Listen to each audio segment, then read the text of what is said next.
Hello, everybody, and welcome to Stoughton Writers Group on TV. I'm your host, Mike Hardman, the author of Hardman, a memoir. And today we're going back to, I can't believe it, November 1976, with Jan Brogan, journalist, author of The Combat Zone, Murder, Race, Struggle, Boston Struggle for Justice. Jan, it seems like that was so long ago. I don't know, 50 years next year. Yeah. But take us back to that night in November.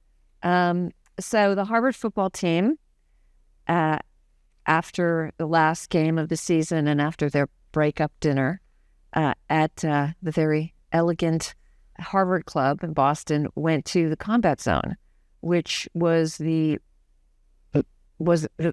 red light district at the time. And it was it's hard to believe this, it was actually their ritual, one of their ritual, that the 40 football players, after they leave the Harvard Club, where they've just gotten they've gotten, toasts from Ethel Kennedy, who'd flown up, and because there was a award in Bobby Kennedy's name, so, and it's a very elegant, I think Heisman was there. At Casimir? Yeah. Princeton first. Yeah, to Casimir.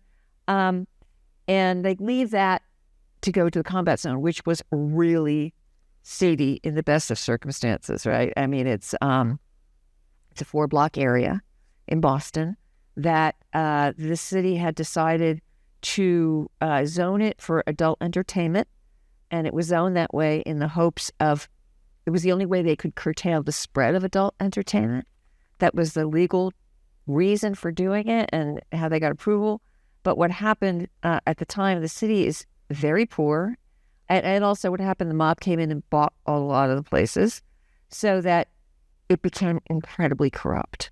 And 2 weeks before, I don't think it was 2 weeks, maybe a week before this night, the police chief in Boston had released a report that they had been working on for, 38 months or something like that, a secret report. He did an investigation of his own police department to show how corrupt it was.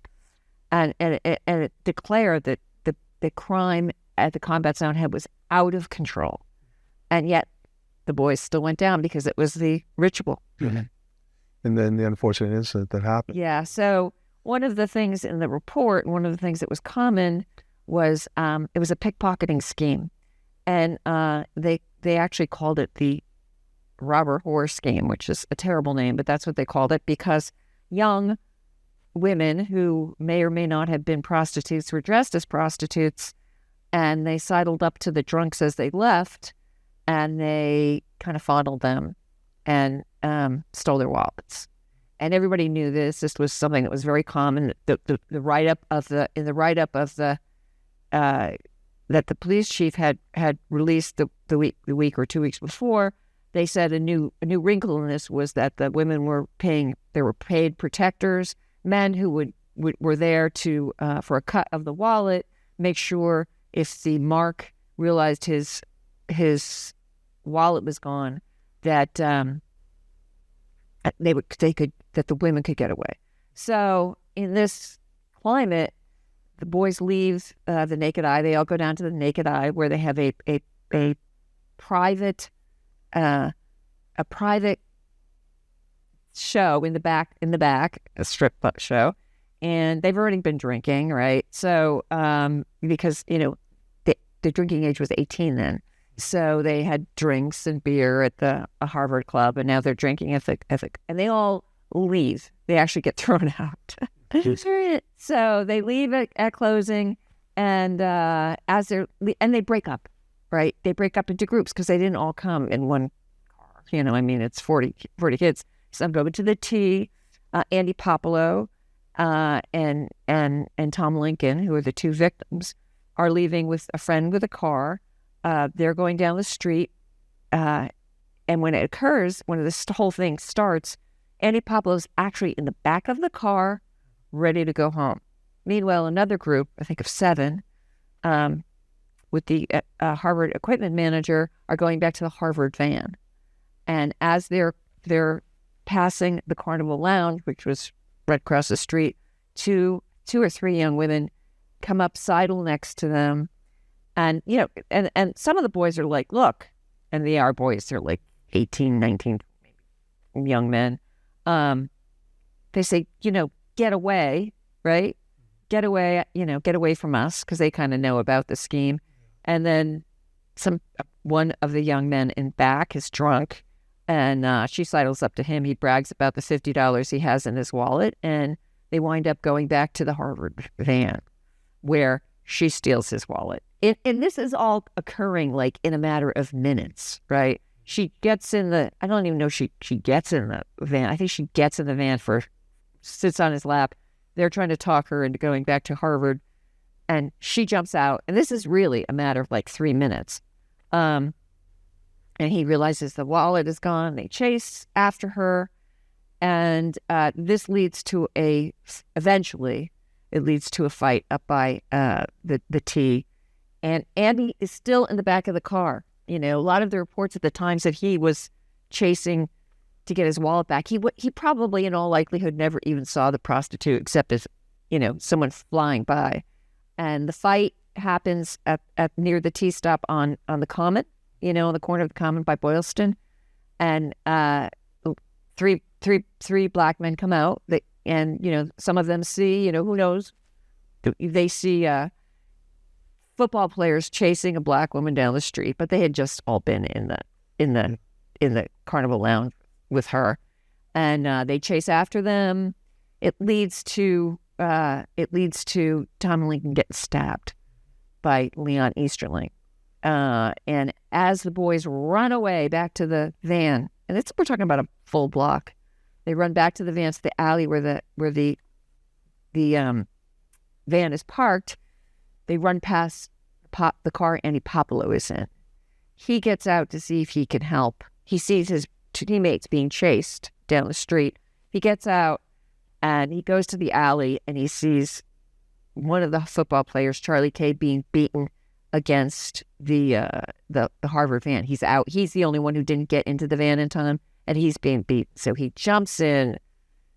He winds up fighting someone else, and this leads to this is a matter of minutes. This leads to Leon Easterling again jumping in with his knife and stabbing him once. Then a friend, another Harvard football player, comes in and tries to take Andy away. And Andy's like, yeah, let's get out of here. And Easterling follows and stabs him, this time up and into the heart. It was amazing how quick that happened when you think about it. And plus, and being a former football player, Andy has a football mentality. Yeah. But you're bred, the teammate's hurt. Right. Jump in. Right. So there's a lot of machismo going on too, on both sides of it too. Right. But then the story gets crazy because of all the elements around it more than anything else. Right. It becomes symbolic. Yeah. In a lot of ways. This is during busing. So in the beginning, and Andy is in a coma. He gets rushed to the hospital. They think by the cops and these are the police who just were outed as being the most corrupt in the city. So they get some good PR because they rush in, they get him to the hospital in time, and they think they've saved him. And we both are reporters for a long time, and how the police and public officials jump to a story like that to try to control the narrative. And you can see in the story that they rush to control the narrative without looking at everything that was going on. Right. So they have a big press release the next morning. And to understand how big this murder is, because it's Harvard, Yeah, Stars and Stripes. That's what got me. Yeah. The line was 300 newspapers cover this across the country, including the Stars and Stripes in Japan. Yeah. Because this is such a big deal. Also, remember, this is a baby boom. There are a lot of baby boom parents there who've just sent their kids off to college. They think about sending their kids to college, and this happens. So, and then there's the story about being saved by the police, and he's going to survive, and it's a great narrative. It's on the front page, and even while police and doctors are having their press release saying, it looks good for Andy, he's actually seizing, which is a sign of coma, that there's brain damage, and he goes and he never wakes up. Really, he never wakes up. He's in a coma. His family, of course, is devastated. He becomes, through this whole narrative, for some people, he becomes a symbol of privilege because he's from Harvard. But in fact, he comes from a very working class family in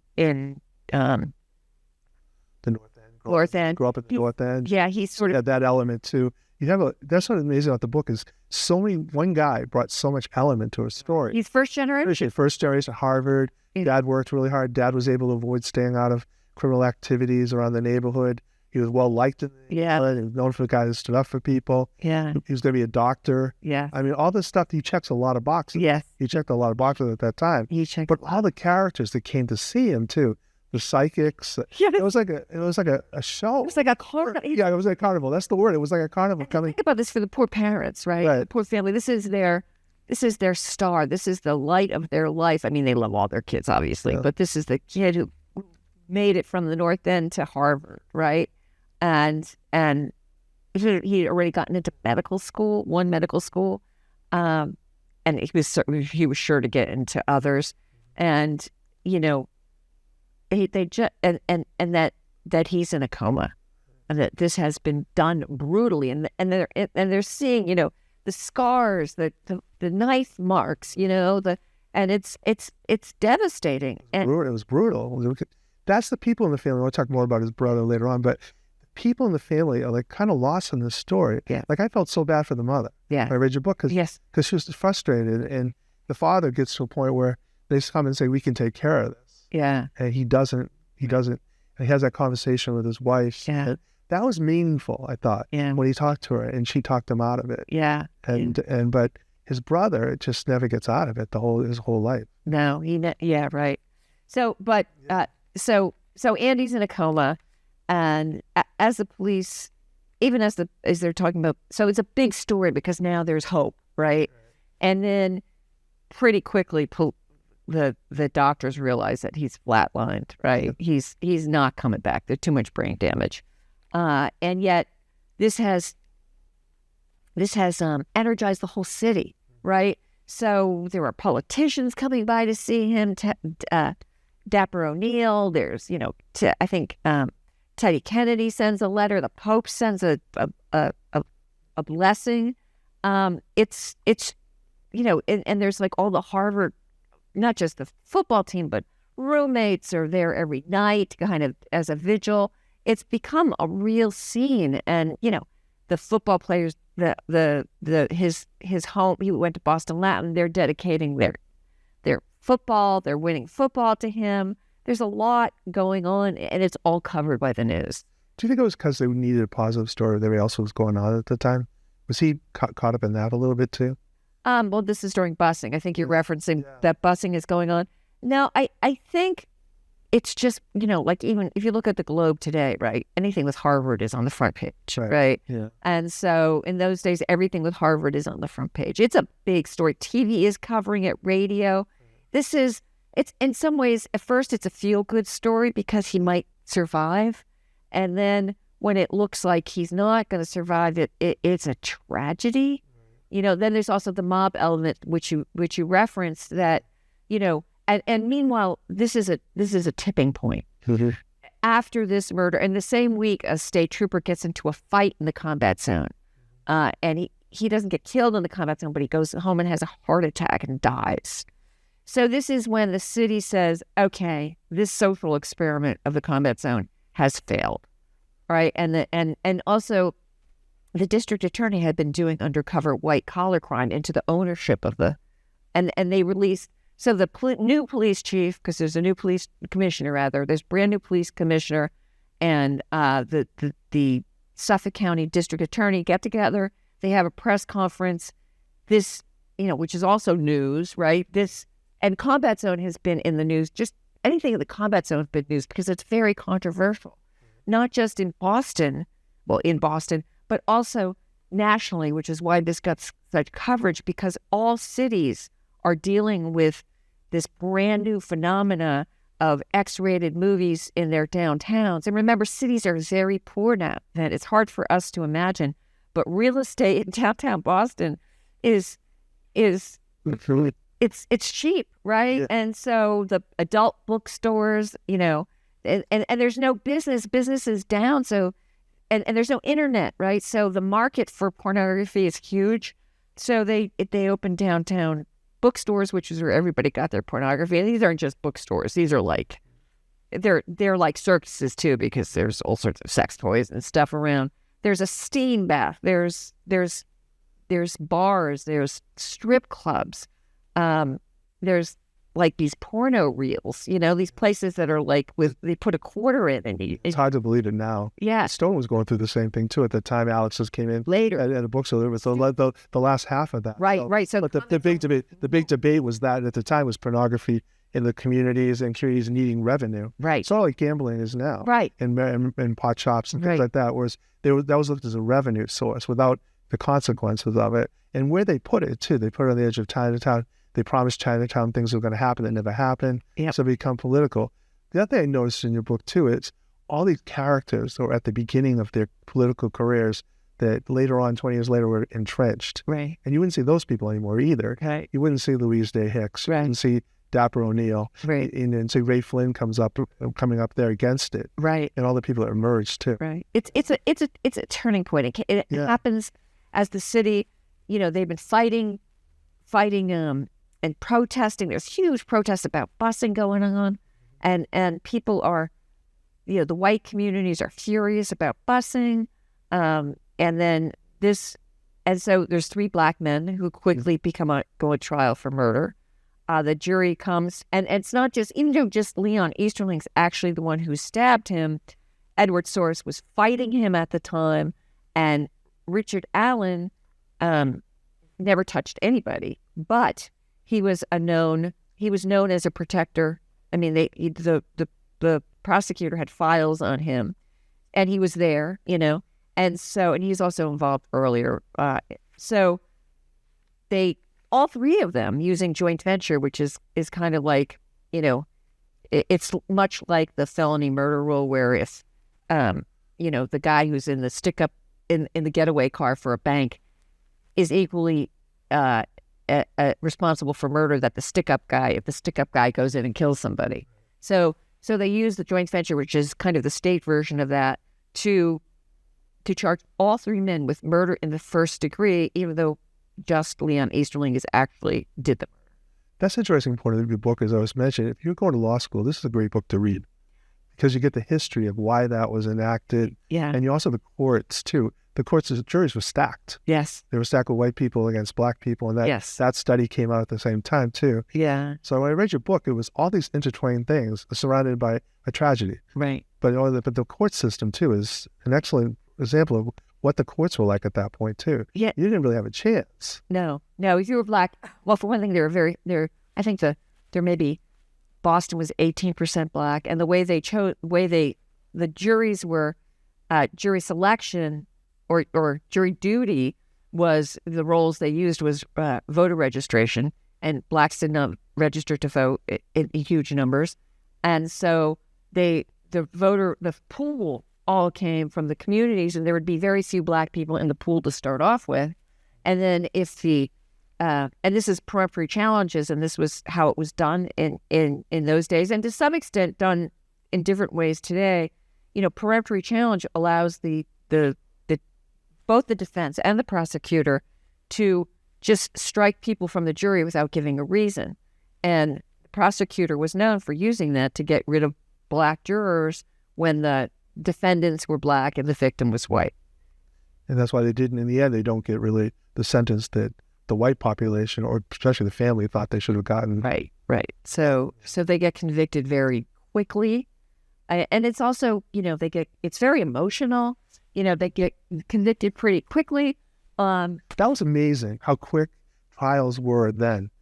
That was some of this show too, is now we wait 3 years for a trial to come out, 3 or 4 years. Right. This was 3 months. Right. Well, this was kind of a special case, and there was a special unit that... It was like rushed to docket. Yeah. It was rushed to docket. But the concept being that, these Harvard witnesses are going to be gone. We're never going to be able to get them back.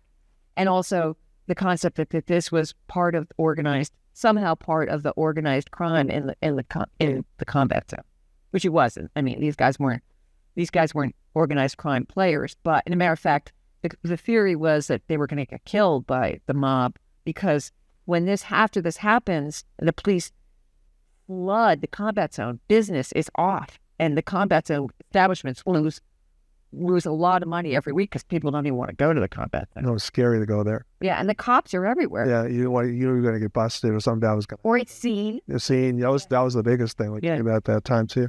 You spent 10 years with the whole story, and really you get really involved. I mean, you're a very good writer, obviously, but when you look at the nuggets that you pull out in the story that makes it really go, and the emotions you capture, like capturing Danny, his brother, who's a tragic figure in his own, but what was that like, the experience of living this for 10 years? Well, it wasn't 10 years consecutively. So originally I was contacted or connected through friends by Danny Popolo, the brother, who wanted to do a film about his brother after all these years. They had a director, Andrew Cadiff, and they needed a script written. So I agreed to do this with Danny, and I said, look, we had a contract. And I said, I will write the screenplay the way you want to, on the grounds that I'll write the book. And I'll write the book the way I want to, because I'm a journalist. And I saw it, even then I didn't see it exactly like Danny, and I knew research might change it, and I wanted the freedom to do it. And we signed the contract. I did the screenplay. And also I knew, one of the reasons I wanted the deal is because I did this on spec, which means you don't get paid until it gets made into a movie, which means you never get paid, because having a movie made is really, it's like winning the lottery. So I did the screenplay, and I worked with Andy, and I learned a lot about screenplay writing. It was great. Like, Andy Cadiff was a great teacher. And so I wrote the screenplay, and he liked it, and he tried to sell it, but he couldn't sell the package. And so I started a book. So it took me another year to write a book proposal. So it's 2 years. We're talking, like, it takes a year to, especially a complicated story like this, to write the book proposal. I wrote the book proposal. My agent tried to sell it. I couldn't sell it. I had one publisher, University Press, that wanted it, but they wanted me to do it on spec. And I said, I'm not doing this on spec. I'm not doing this out in advance, because this is just going to take so much work. And I didn't realize how much work it was really going to take. Well, you can tell when you read the book how much work you put into it. And so I said, I'm not doing it on spec. And I dropped the project. And I got a job. I was working at UMass in the president's office for the president of UMass, doing, basically PR and research and speech writing. And I was getting, the president switched, and my boss was getting retired, and I think they were looking to downsize, and I wasn't happy at the end of it. So at 5 years, I get this email out of the blue from the editor of University Press, and he says, we want to go forward on this project this time. We'll give you an advance. And I was like, because 5 years later, I was like, I had moved in the interim. Thank God I kept my files. Like all journalists do. Yeah, I kept my files, because I had a lot of stuff from Danny, which was like tuning the manuscript. Actually, I'd given some back to Danny, but anyway, so I said, yeah, I want to do it. And they wanted it in like a year. And I said, I knew I couldn't do it in a year, but I quit. I got laid off. I was able to get laid off from UMass. So I was able to write, spend a year and write the book. So then this is like, it took a year. Then just as I finished it, and I had a residency in France where I was doing the final draft, and I'm going crazy. Just as I submitted, it was April 1st, 2018, it was due. I submit it. I'm like, oh, God, now I can like go to, travel. And 3 weeks later, I get I don't hear back from them, which is odd, Then I get an email from my agent saying, I'll find out what's going on. Don't worry about it. We'll find another buyer. I was like, what? University Press had announced it was going out of business. And I was supposed to be the big book, their big spring release in 2019. So I had to get another publisher. And that took a while. And then UMass Press wanted it, but I had written it. University Press wanted very much narrative nonfiction, where because the editor knew me I'm a mystery author, so they wanted me to use those skills. So I would bring scenes to life, and University Press, UMass Press wanted me to be more journalistic, which I was really happy. I was actually pleased to do. So, but it took, like a few months. So that's what it took. You combine the both together, though. It's a skill. Yeah. I mean, because you can tell you're a journalist, obviously, because your thought process is, like when I write something, so there's somebody because you're a journalist. Yeah, yeah. Because it's plotted, yeah. But you also bring the mystery writer in that. The book, you capture that part of it. Oh, thanks. And you put nuggets in, too. Yeah. Which is, the Tom Lincoln on the bus. Yeah. And that, I'm not give too much away. I want you to read the book. Yeah. I think we're giving too much away. Yeah. But how do you do that? How did you make the switch to that? Like, going journalist to mystery writer, back to journalist. How do you do that? Like, well, actually, when I started writing murder mysteries, I had to learn how to not write like a journalist. Yeah. And when you write like a journalist, you're very objective and you're trying not to put yourself into too much of it. And when you write a mystery, everything has to have attitude. Not necessarily your attitude, but the attitude of the character, the mood of the scene.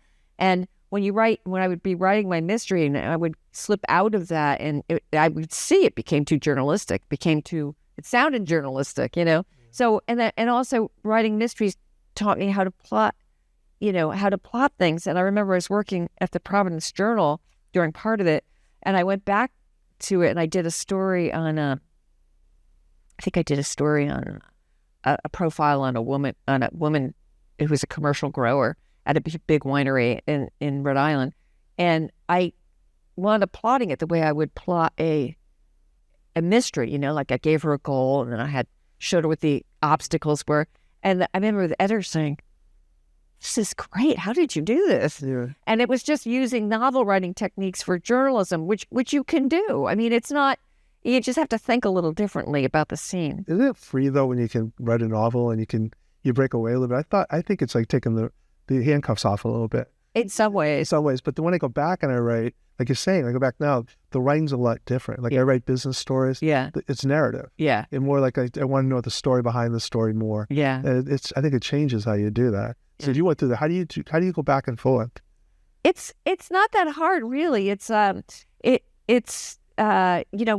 you write, if you're writing stuff in scenes with character, that's one thing. And then journalism is the fill-in, the fill-in facts. And I love to research. So even when I do my murder mysteries or whatever I write, I research way too much. But in fiction, a little bit of research goes a long way. In journalism, you need way more research than you think, because as you condense and try to make it concise, you have to make assumptions, and you have to make the right assumptions. So you have to know way more about the topic. We could talk forever. This flew. I have to wrap it up because I get into the thing. But the book Combat Zone is I highly recommend it, especially if you're a journalist. If you're a young journalist, I think this is an important book to read. Oh, thank you. Because I think you learn how to report. Yeah. And report that people understand. And you've got a lot of stuff in there, like data. You've got a lot of research. You've got a lot of stuff in there, but it flows. Well, what I actually think, I was hoping, what I liked, or what kept me excited about the book was the younger brother who we didn't talk about. Yeah. And a lot of this is he has a quest for justice, which turns into a quest for revenge.